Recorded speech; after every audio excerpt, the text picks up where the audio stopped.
Hello everyone, I'm doing another video today, and today's video is why most people who suffers from disordered eating assume that they are addicted to sugar, and why this is wrong. So why have I made such a huge assumption there? And you probably think it is an assumption. Well, having worked with so many clients in the disordered eating realm, when we actually dug deep into the origin of why they keep going into these self-sabotaging cycles, it never is really about the food. So let me just go and take a step back on why I think that that assumption that most people think that they're addicted to sugar is wrong, is because if there is like an element of that where I can understand how they've created this assumption, is because of things that going around social media, what you hear in the papers, what health coaches and whoever, you may hear this information from, that there is an element of truth about the products that we eat that triggers off certain emotions in our biology. And you'll probably hear that the reason why sugar has a bad rap is because these assumptions are saying that these products are very addictive, especially like super processed foods. They're designed to make you want to binge on them. And I'm always talking about that side of things with my clients as well, and I've done videos on how highly addictive super processed foods are, but I'm actually going to contradict that in a moment, because it's true up to a certain point that these products are very highly addictive, and it does trigger off certain changes in the body for you to want more. But if these people think that they're addicted to sugar, and the reason why they're addicted to sugar is because of the product itself, well, if that was the truth, then why isn't everyone addicted to sugar? Why is it that some people don't even like cookies or cakes or ice cream? So if these products were that addictive, and you are addictive to these products, then how come not everyone is addicted to them? I'll tell you another thing. If you were so addicted to these products, why aren't you eating it all day long? Like, all day long. There are moments in most people who say they're addicted to these junk food that they don't actually eat it all the time. They don't need, for example, like a drug addict would probably wake up first in the morning and they need to have that hit. Most, I would say so far, I have not come across a client who would say that they would have to have it, in order to survive during the day. And it's usually, and I'm doing like a really loose blanket here. I'm talking about most of the people that are suffering from disordered eating. I'm not talking about the extreme where they literally are eating it 24 hours a day, but I have to be honest, they're very rare. But what I'm about to talk to you about is the actual kind of this belief that it's the products, it's the junk food that makes people addictive, because that, the fact that not everyone's addicted to them just proves the point that it's not the product. So let's take it a step back. So we weren't born addicted to anything. We were born like to survive, and the first thing that we would have is milk, and yeah, that's fine. But what I'm saying is we weren't born to binge. We weren't born to overeat. So that means these behaviors, these disordered eating, must have developed over time. So if we take a step back and just have a reflection on our day-to-day routines, and if you think about what you did yesterday and what you did the day before and what you did the day before that, and actually go back as much as possible, you'll probably find that apart from a few little things, that you really do the same things day in, day out. You first wake up in the morning, probably the same time every day. You brush your teeth, you get change, you have your breakfast. You probably have like a choice of, if you're lucky enough, like 2 or 3 choices for breakfast, but most of us will probably end up having the same breakfast. They do the same thing. Maybe it's the morning run of the kids to school, or going to work in the same car, in the same traffic, doing exactly the same things, seeing the same people. And part of that routine is also your eating habits, and that's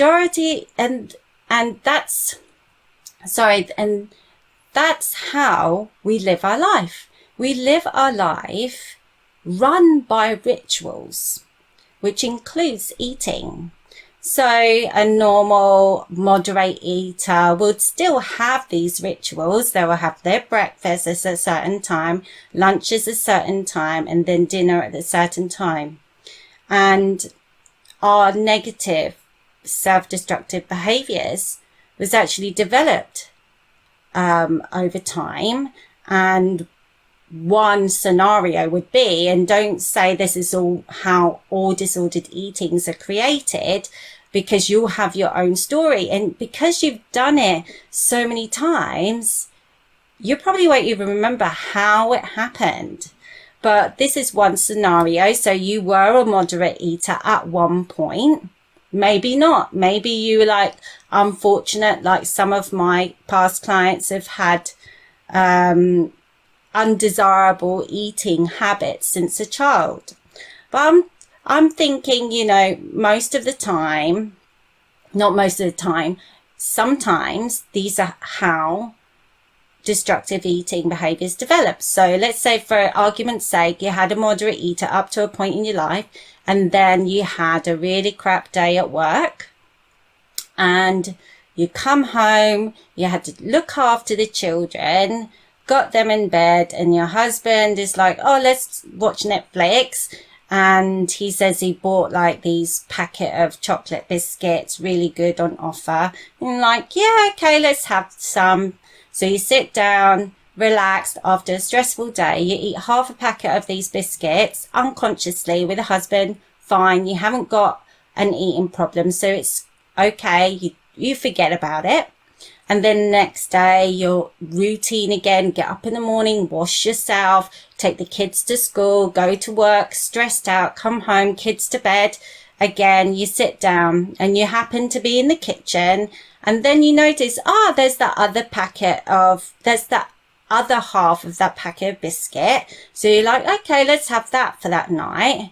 And then the next day, same routine again, get up, get washed, take the kids to school, go to work, stressed out, come home, go into the kitchen. You happen to open the cupboards and thought, oh, there's something, that's a quite nice something to eat there, another packet of biscuit.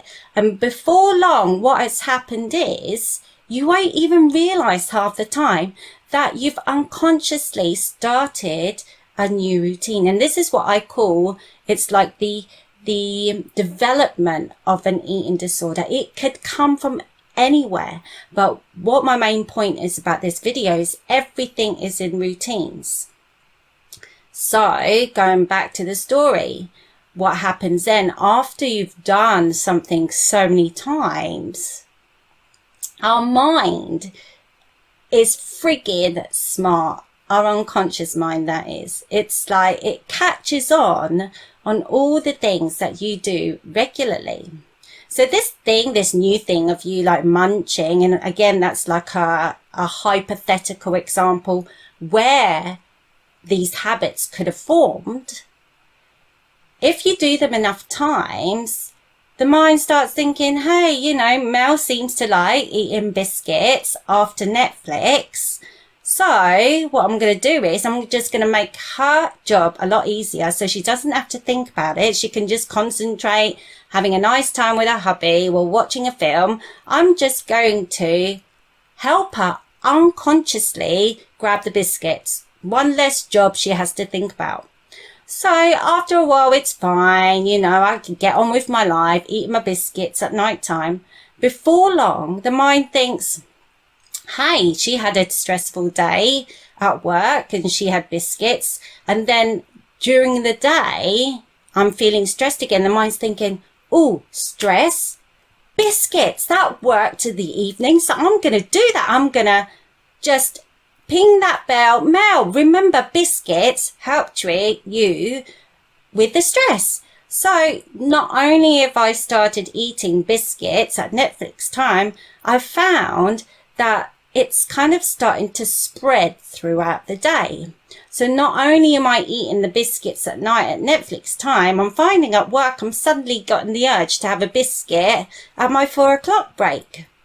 And then I do that enough times, and then it started creeping in the morning. I'm like, I can't be bothered to have a proper breakfast now. I'm just going to get a muffin on the way to work.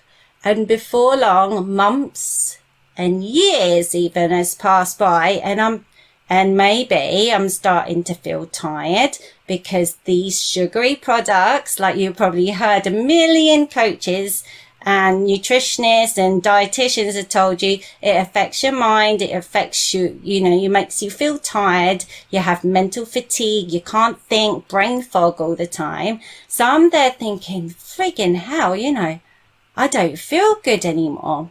But I've done it for so long that I think, you know, I can just, I don't know, stop it just like that. I don't even remember it getting that bad. So I'm thinking, right, I've got to get my life sorted. I've got to stop this eating muffins in the morning, the cookies at 4 o'clock break, the biscuits with the hubby in the evening. So what do? I'm like, right, that's it. I'm going to stop.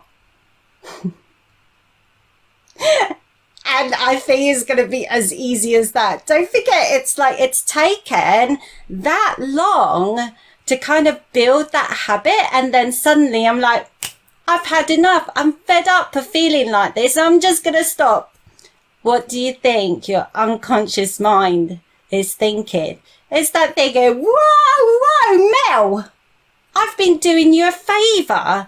I have spent my entire few weeks, months and years getting you to the point where you don't have to worry about that part. I'm doing a good job. And you're now saying you don't want that? Okay, whatever. So me thinking, well, I'm going to stop these biscuits, cookies, junk food all day long. And I'm there trying to stop. And my unconscious mind, who's been running me for the last few months, weeks, months and years, is going, okay, you can try if you want, but I know next time you're stressed, I'm going to be there to the rescue. So, what is the moral of that story? Well, that's where all these techniques, these methods that every nutritionist, coach, yoga master, whatever, they come up with these tools which are amazing. They really do well. But the fundamental thing is helping you to break those rituals. That's all it's doing, is to break those automatic pilot. And the only way that you can consciously change the unconscious is by investing as much time as you've done to build that disordered eating habit. In other words, how long have you been doing that for? Do you think it's going to happen just like that? By like deciding to stop? Yeah, maybe. 1 or 2 people it has worked. It didn't work for me for over 22 years. I have tried over 22 years. They do work, but it has to be consistent. It has to keep going on to the moment that your conscious mind is saying, hey, Mel hasn't touched cookies for this length of time. She must be serious. Or it's like, it's okay, she'll go 3 days. And all I've got to do is just go, help, have them cookies. She'll cave in. It's always waiting there to come to the rescue. It's like yesterday's video when I was saying all behaviours have a purpose. Well, the unconscious mind thought that it was doing you a favour. So that is like a short, well, I don't know how long I've been talking for, but that's a long way of explaining it on how we develop our disordered eating habits. It has nothing to do with being addicted, like as in because of the type of food that you're having. The good news is you can also be addicted to eating healthily. You can change those things, but the secret is to do it enough times so that your unconscious mind believes that this is what you really want to do. And not dissing like all these meditations and these yoga and these techniques, because they do work. They do work, but you have to keep doing it again and again and again and again. And if you have one of these, you know, like mindsets that, right, as soon as I stop, well, you wouldn't be listening to me right now. I'm addressing those people who have tried to watch those videos, who have tried to meditate, had tried to breathe, to do those breathing exercises, and it still hasn't worked. And the reason that it hasn't worked is probably because you haven't done it as long as the disordered eating itself. And I'm not saying it's going to take that long, because the wonderful thing about our minds is that they adapt to things very quickly. But when you do make that change, it is so easy to go back. So it is not just a quick fix like you'll hear the whole time. It's really changing your whole habit for good. And it's only that first bit that's always the hardest. So there you go. I hope I haven't confused you too much. And of course, if you don't want to spend all that time trying to do the meditation, the breathing exercises, the journaling and whatever all those tools are, which are wonderful, but you do have to keep at it, keep going and going and going. If you want to have a shortcut to go straight to the origin and take you back to that time when you didn't have a problem with your eating, like starting from a clear canvas when you just had a routine without the eating. You know where I am, because I am Mel. I am a rapid recovery hypnotist. I help people all around the world with online video to stop years and decades of binge eating and food addictions without all the traditional meditation, breathing, and all those traditional therapy exercises and all that jazz. So I hope you enjoyed that video. And one thing to take away is, what are your rituals? Can you identify where you're stuck, where you keep going to the default? And once you identify those, that will be the beginning of where you can start implementing those meditation, breathing and yoga exercises. Take care, keep strong. Bye bye.